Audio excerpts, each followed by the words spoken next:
To say nothing of the spiritual advancement of persons who see the Supreme Person face to face, even a person born in a family of dog eaters immediately becomes eligible to perform Vedic sacrifices if he once utters the holy name of the Supreme Personality of Godhead, or chants about him, hears about his pastimes, offers him obeisances, or even remembers him. Oh, how glorious are they whose tongues are chanting your holy name! Even if born in the families of dog eaters, such persons are worshipable.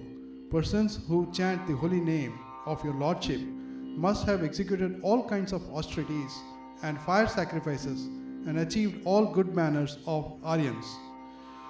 To be chanting the holy name of your Lordship, they must have bathed at the holy places of pilgrimage, studied the Vedas, and fulfilled everything required.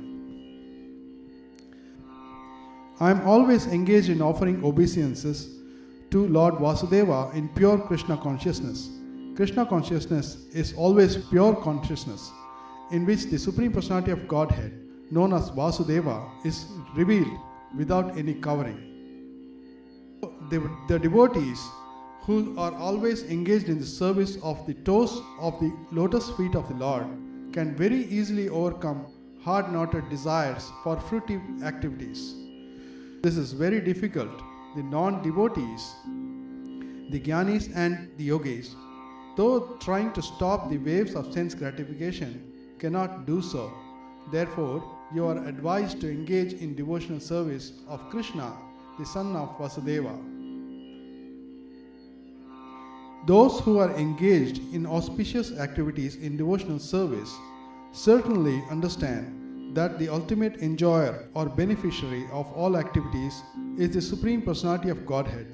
Thus, when one acts, he offers the results to the Supreme Personality of Godhead and passes life always engaged in the topics of the Lord. Even though such a person may be participating in family life, he is not affected by the results of his actions. Whenever pure topics of the transcendental world are discussed, the members of the audience forget all kinds of material hankerings, at least for the time being. Not only that, but they are no longer envious of one another, nor do they suffer from anxiety or fear. As pouring water on the root of a tree energizes the trunk, branches, twigs, and everything else, and as supplying food to the stomach enlivens the senses and limbs of the body, similarly, worshipping the Supreme Personality of Godhead through devotional service automatically satisfies the demigods who are parts of that Supreme Personality. Lord Rishabhadeva told his sons, "My dear boys, of all the living entities who have accepted material bodies in this world, one who has been awarded this human form should not work hard day and night simply for sense gratification, which is available even for dogs and hogs that eat stool. One should engage in penance and austerity to attain the divine position of devotional service. By such activity, one's heart is purified, and when one attains this position, he attains eternal blissful life, which is transcendental to material happiness and which continues forever. One can attain the path of liberation from material bondage only by rendering service to highly advanced spiritual personalities. These personalities are impersonalists and devotees. Whether one wants to merge into the Lord's existence or wants to associate with the Supreme Personality of Godhead, one should render service to the Mahatmas. For those who are not interested in such activities, who associate with people fond of women and sex, the path to hell is wide open. The Mahatmas are equipoised. They do not see any difference between one living entity and another. They are very peaceful and are fully engaged in devotional service. They are devoid of anger and they work for the benefit of everyone. They do not behave in any abominable way. Such people are known as Mahatmas. When a person considers sense gratification the aim of life, he certainly becomes mad after materialistic living. and engages in all kinds of sinful activity. He does not know that due to his past misdeeds, he has already received a body which, although temporary, is the cause of his misery. Actually, the living entity should not have taken on a material body, but he has been awarded material body for sense gratification. Therefore, I think it not befitting an intelligent man to involve himself again in the activities of sense gratification by which he perpetually gets material bodies one after another. As long as one does not inquire about the spiritual values of life, one is defeated and is subjected to miseries arising from ignorance.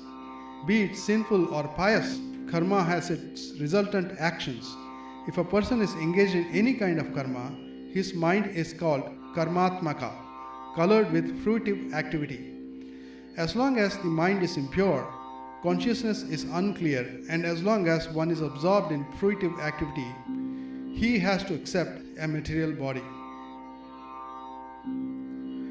The attraction between male and female is the basic principle of material existence.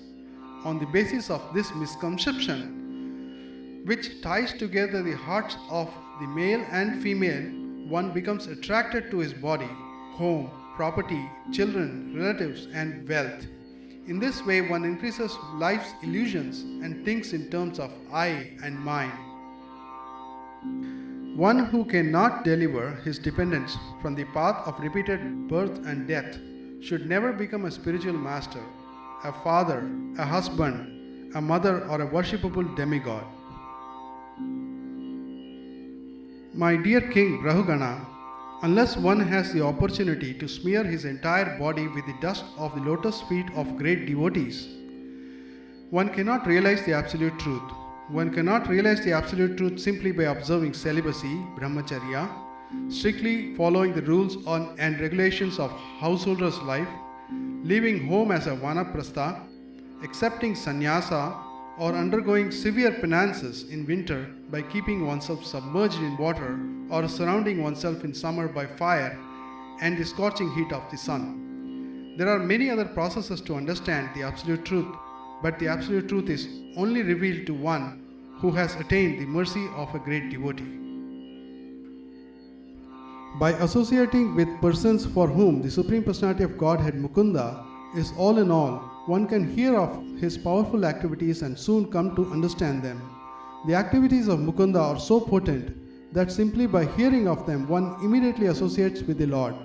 For a person who constantly and very eagerly hears narrations of the Lord's powerful activities, the absolute truth, the personality of Godhead in the form of sound vibrations, enters within his heart and cleanses it of all contamination. On the other hand, although bathing in the Ganges diminishes bodily contaminations and infections, this process and the process of visiting holy places can cleanse the heart only after a long time. Therefore, who is the sane man who will not associate with the devotees to quickly perfect his life? All the demigods and their exalted qualities such as religion, knowledge, and renunciation become manifest in the body of one who has developed unalloyed devotion for the Supreme Personality of Godhead, Vasudeva. On the other hand, a person devoid of devotional service and engaged in material activities has no good qualities. Even if he is adept at the practice of mystic yoga or the honest endeavor of maintaining his family and relatives, he must be driven by his own mental speculations and must engage in the service of the Lord's external energy. How can there be any good qualities in such a man? Sometimes, one who is very alert so as to not commit sinful acts is victimized by sinful life again. I therefore consider this process of repeated sinning and atoning to be useless. It is like the bathing of an elephant, for the elephant cleanses itself by taking a full bath but then throws dust over its head and body as soon as it returns to the land. To concentrate the mind, one must observe a life of celibacy and not fall down. One must undergo the austerity of voluntarily giving up sense enjoyment. One must then control the mind and senses, give charity and be truthful, clean and non-violent, follow the regulative principles, and regularly chant the holy name of the Lord. Only a rare person who has adopted complete unalloyed devotional service to Krishna can uproot the weeds of sinful actions with no possibility that they will revive. He can do this simply by discharging devotional service, just as the sun can immediately dissipate fog by its rays. The Yamadutas replied, "That which is prescribed in the Vedas constitutes dharma, the religious principles, and the opposite of that is irreligion. The Vedas are directly the Supreme Personality of Godhead, Narayana, and are self-born. This we have heard from Yamaraja." Hare Krishna, Hare Krishna, Krishna Krishna, Hare Hare, Hare Rama,